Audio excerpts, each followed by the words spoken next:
Welcome to Loving God and Loving Life. In Acts 26, we find the theme being Paul recounting his former persecution, telling that story, and he also tells his story again to King Herod Agrippa. Paul's telling his story again and again. I said that a couple days ago. Don't ever forget, your story is the most powerful tool in the hands of God.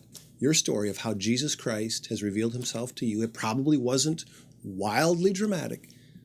Keep telling your story. But here in this chapter, I just love this verse as Paul is speaking.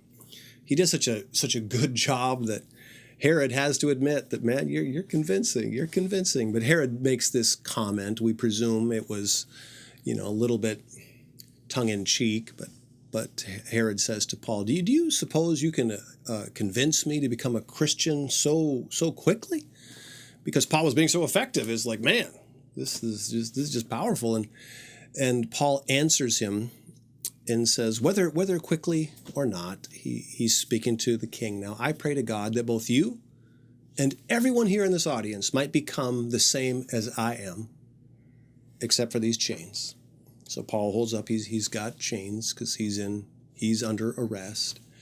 But Paul is looking at the king, Herod, richest man in Israel for sure. This is he's looking at a billionaire saying, you know what? My prayer for you is that you'd become the same as I am. He's looking at this billionaire, the man with not only the most money, but the most power, saying, you know what, Herod? Actually, what you really want is to be like me. That's exactly what he's saying. He's saying, I've got what you want, Herod. Do we believe that? Do we believe that? Paul says, except for these chains, says that Paul admits it, says, that it's not my greatest goal to be in these chains. He's admitting that. But he's saying, you know what, Herod? You want what I've got.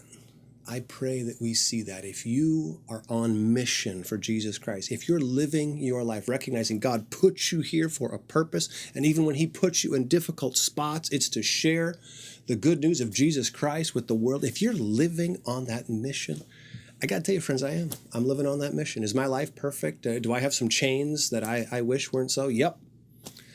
But I feel exactly like Paul does. I'm not in any way, shape, or form jealous of the billionaires and those with power. I know for a fact they want what I've got.